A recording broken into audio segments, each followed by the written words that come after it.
Mohali sector 69 में as a neurosurgeon काम करता हूँ।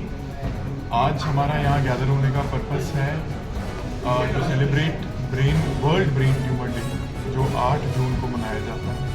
इसका पर्पस है कि लोगों में अवेयरनेस अबाउट ब्रेन ट्यूमर बढ़ाई जाए। कुछ सिम्टम्स होते हैं ब्रेन ट्यूमर के, कुछ ट्रीटमेंट्स होती हैं जो जल्दी पकड़ी जाए, ब्रेन ट्यूमर जल्दी पकड़ा जाए, डायग्नोज किया जाए तो उसकी ट्रीटमेंट भी अच्छे से की जा सकती है। कॉमन सिम्टम्स, सबसे कॉमन जो माना जाता है उसे वो होता है हेडेक, बार बार हेडेक होना। उसके साथ पेशेंट को कई बार वॉमिटिंग्स भी होती है, पेशेंट को दौरे भी पड़ सकते हैं, नज़र में कमज़ोरी, हाथ पैर में कमज़ोरी, ये सब एक पार्ट ऑफ ब्रेन ट्यूमर हो सकता है। ऐसे पेशेंट्स को जल्द से जल्द डॉक्टर को दिखाकर अपनी सारी डायग्नोसिस एंड उस हिसाब से अगर ब्रेन ट्यूमर निकलता है तो ट्रीटमेंट करवानी चाहिए।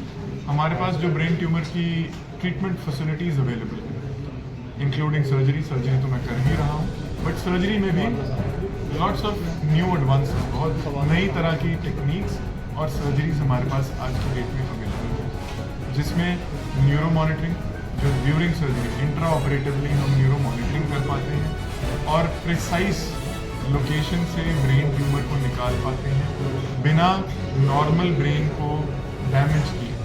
दूसरा हमारे पास नई मोडालिटी है स्टीरियोटैक्सी, जिसमें हम डीप सीटेड ब्रेन ट्यूमर्स, जहाँ पर सर्जिकली पहुँचना थोड़ा मुश्किल या कठिन माना जाता है, वहाँ से हम ट्यूमर की बायोप्सी या ट्यूमर को एक्साइज कर सकते हैं। इसे कहते हैं स्टीरियोटैक्सी। हमारे पास और इमेजिंग मोडालिटीज़ हैं, जैसे 24 hour CT scan, 24 hour MRI facilities and PET CT scan.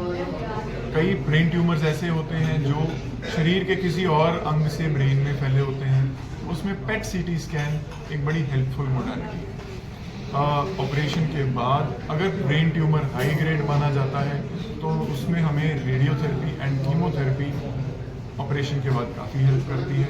उसके लिए हमारे पास एक डेडिकेटेड और advanced radiotherapy and chemotherapy department available है। तो बेसिक पर्पस आज का है गैदरिंग का purpose is to create awareness. हमारे पास पैनल्स की बात अगर की जाए तो सारे पैनल्स अवेलेबल हैं, including ECHS, CGHS, northern railway, Ayushman के केसेस भी हम ऑपरेट भी कर पा रहे हैं और उनको कीमो रेडिएशन भी दे पा रहे हैं अंडर आयुष्मान। तो हमारे पास पैनल्स मोस्टली इंश्योरेंसेस सारी अवेलेबल हैं and patients are being treated well and जल्दी अगर ट्रीटमेंट करवा पा रहे हैं तो रिजल्ट्स भी उस हिसाब से बहुत अच्छे मिल रहे हैं। मेरा नाम डॉक्टर संगीता है। I am consultant neurologist at Park Hospital Mohali sector 69। आज हम वर्ल्ड ब्रेन ट्यूमर डे पे डिस्कस करते हैं। अर्ली साइन में most common sign is headache, vomiting, loss of consciousness, हाथ पैर में सूनापन और हाथ पैर में कमजोरी आना। तो जब भी किसी को बार बार सर दर्द हो रहा हो, उल्टी हो रहा है, तो अपने नियरेस्ट डॉक्टर के पास जाके कंसल्ट करें। तो अर्ली डायग्नोसिस मॉडलिटी में CT स्कैन या MRI ब्रेन हम करवा सकते हैं। उसमें हम अर्ली डायग्नोसिस करते हैं तो अर्ली स्टेज में कोई भी बीमारी पकड़ में आती है तो इसका इलाज भी बहुत अच्छा होता है, आउटकम अच्छा निकलता है, प्रोग्नोसिस अच्छा होता है। उसको पोस्ट इक्टल वॉमिटिंग बोलते हैं, फिट्स के साथ में जो वॉमिटिंग होती है। बट फिट्स पड़ने के अलग अलग कारण होते हैं कि ब्रेन में कई बार इन्फेक्शन से फिट्स पड़ रहे हैं, जिसमें ट्यूबरकुलोसिस, न्यूरोसिस्टिक सर्कोसिस होता है, ब्रेन ट्यूमर होता है।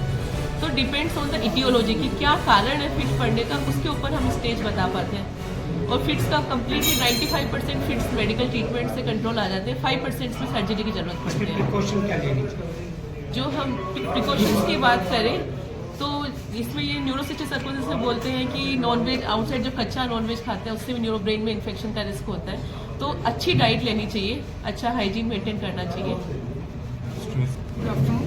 मैं doctor Jobanjit Kaur, consultant radiation oncology, park Hospital Mohali sector 69। मैं आज on world brain tumour day पे आप लोगों को अवेयर करना चाहूँगी कि हमने जैसे डिस्कस किया कि कुछ भी ऐसे, जैसे मैम ने बताया कि ये ब्रेन सिम्टम वॉमिटिंग हो गया, headache as per ma'am said, तो कभी भी किसी को ऐसे सिम्टम्स आते हैं तो अर्ली बेसिस पे अपने नियरेस्ट डॉक्टर को विजिट करें। अगर हमारी बात करें तो हमारे हॉस्पिटल्स में भी सारी फैसिलिटीज़ अवेलेबल हैं, विजिट करें, टाइमली डायग्नोसिस बनाएं, क्योंकि पैनिक होने की ज़रूरत नहीं है। सारे जो ट्यूमर्स हैं वो जो है मैलिग्नेंट नहीं होते, कुछ बिनाइन भी होते, मतलब नॉन कैंसरस भी होते हैं, तो उन टीम मतलब सो दैट विजिट करके उनको एड्रेस किया जाए, अर्ली ट्रीटमेंट शुरू किया जाए, इलाज करके बेटर क्वालिटी ऑफ लाइफ जो है वो जी जाए। और अगर हम कैंसरस ट्यूमर्स की बात करें तो सर्जरी के बाद जो रेडियोथेरेपी या कीमोथेरेपी का रोल होता है, हमारे पास हमारे ग्रेशन हॉस्पिटल में, ग्रेशन पार्क हॉस्पिटल में जो है रेडियोथेरेपी डिपार्टमेंट अवेलेबल है, जहाँ पे एडवांस टेक्निक्स हैं, IMRT, IGRT वगैरह हो गया, एडवांस टेक्निक से हम पेशेंट्स को ट्रीट करते हैं और बेटर लाइफ देते हैं। बहुत सारे पेशेंट्स बहुत अच्छा सर्वाइव कर रहे हैं।